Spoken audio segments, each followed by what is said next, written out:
So Tyndall effect.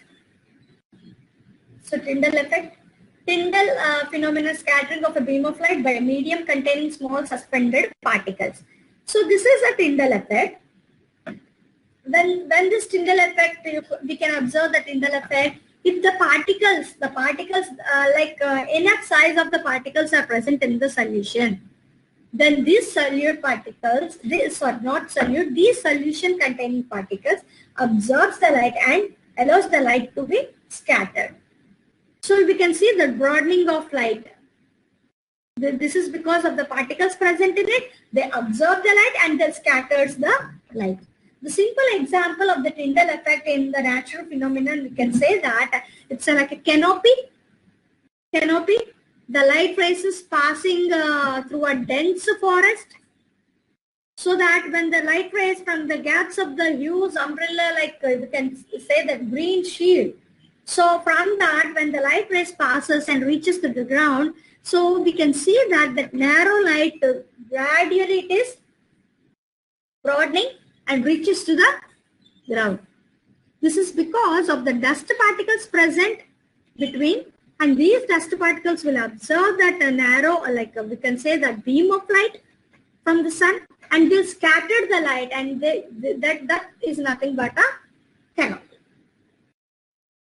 And one more example we can also give for the the scattering of light in a closed dark room. If there is a space or a gap present in it, from the gap, the light with the narrow light is passing through the hole and passing through the into the room, so that we can find that from that narrow or thin beam of light scattered into a narrow one.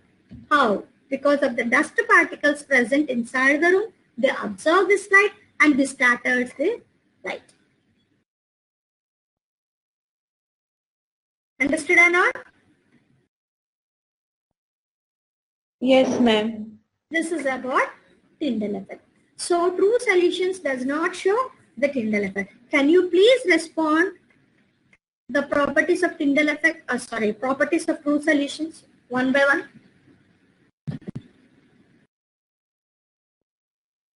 Bhumika, start.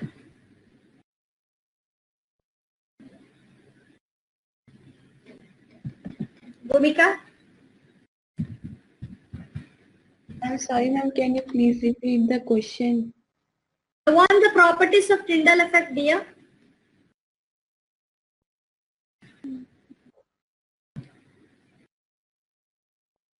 And Tyndall effect, ma'am, can be seen in true solutions and ma'am colloidal solutions. Yes.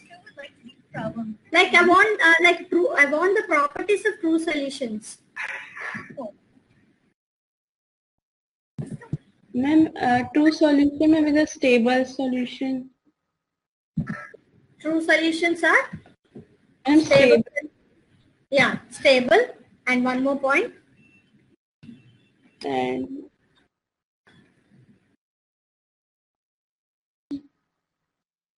So, Sahas. Single phase. Yeah. Okay, you tried. Good. Yes, Sahas. Sahas, can you? You want to give your points, like properties? Arnav? Yes, ma'am. Yeah, say the properties of true solutions. Ma'am, the particle size in true solution is very small, less than 1 nanometer. Yeah. And the particles does not scatter light. That is Tyndall effect in a true solution.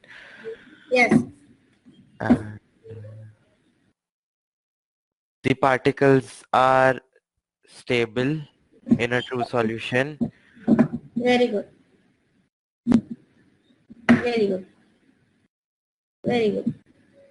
So they are homogeneous, size 1 point, they pass through the filter paper, they doesn't show the Tyndall effect. The other one, they are stable because we can't find the scattering of particles inside the solution. Understood? And one more point, you can give your examples. Okay? Any doubts? Any doubts?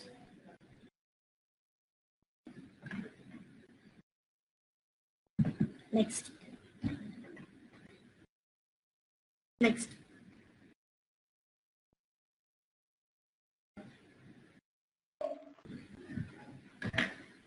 I think this slide is not visible. Yeah? Ma'am, it is visible. Yeah, it's visible. For me, it's not displaying, I think. Only for me. What is there on the slide, children? Actually, it's Ma'am, not. properties of colloidal solution. Yeah. Okay. It's not visible for me. Once again, I'll just back and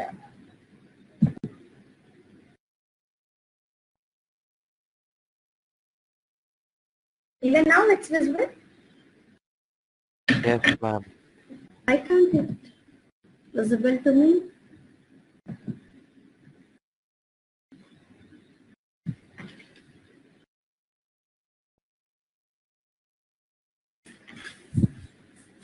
Okay, whatever. Okay, so when we go with the colloidal solution, this is also considered as under solution. The colloidal solution, we can give egg albumin, like egg white when it is mixed up with water, soap solution, starch solution, all this comes under colloidal solutions. Colloidal solutions are heterogeneous in nature. Colloidal solutions are heterogeneous in nature. When we compare the size of the particles present in the solution, they are small, but we compare with true solutions, they are quite bigger than the true solutions, but even though they are very small. Okay, so when you pass the solution in the filter paper to filter it, so we can't find any residue on the filter paper as we have observed in the true solution. Same. In true solution also, if you want to filter the solute and the solvent, we can't find anything on the filter paper. Am I right? At the same way, in case of colloidal solution also, if I want to filter the solute and the solvent, here also it is not possible. They are bigger than the true solution. The size of the particles are bigger than the true solutions, but they are not too big, which we cannot see with our naked eye. And they pass through the filter paper, that much small.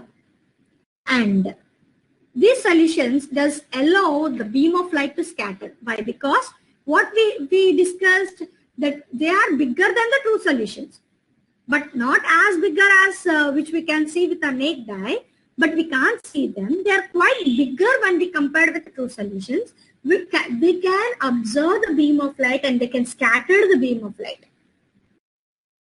That means colloidal solution shows Tyndall effect.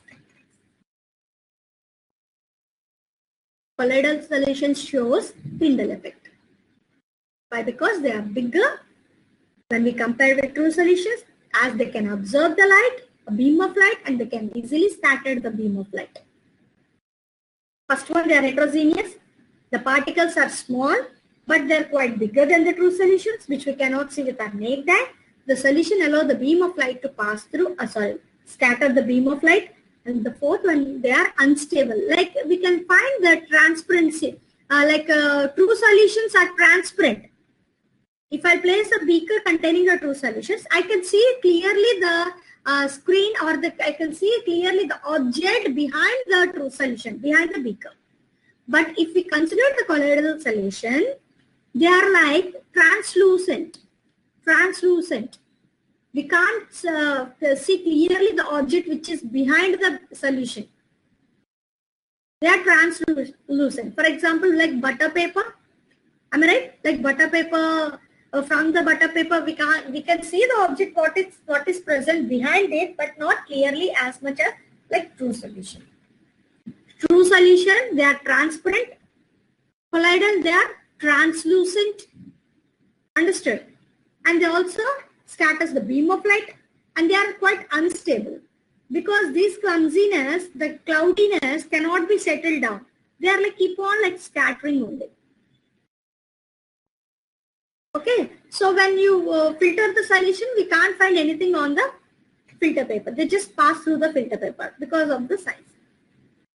Okay, these examples are wrong, children. What I have given, please ignore these examples. The examples are egg albumin, egg white in water, starch in water, like starch solution. Blood also comes under colloidal only. Okay, And one more I have said. Soap solution. Soap solution also comes under colloidal solution. Milk, blood, plasma. Milk, blood, plasma, all this. Yeah, any doubts? Any doubts? No, ma'am. No? Once again, I'm going to ask, just to recollect, until and unless I just want the feedback, like whatever you understood, then only I can go ahead with the other slide. Okay? Once again, I'll ask the comparative properties of true solutions, colloidal and suspensions. So these are the common examples of colloidal solutions, like two phases, dispersed phase and dispersing medium type of solutions, and examples are. So when liquid and gas is mixed up, we'll get aerosol, example fog, clouds and mist. Solid and gas, that is also a kind of aerosol, smoke, automobile exhaust. Gas liquid, foam shaving cream. Liquid emulsion, milk face cream. Solid liquid salt, milk of magnesia, mud. Gas solid foam rubber sponge, pumice. Liquid solid jet jelly, cheese, butter. Solid salt, colored gemstone, milk glass, all this. All these are the examples of colloidal solutions. Okay, you can give any of it, but we need to know the dispersed phase and dispersed medium.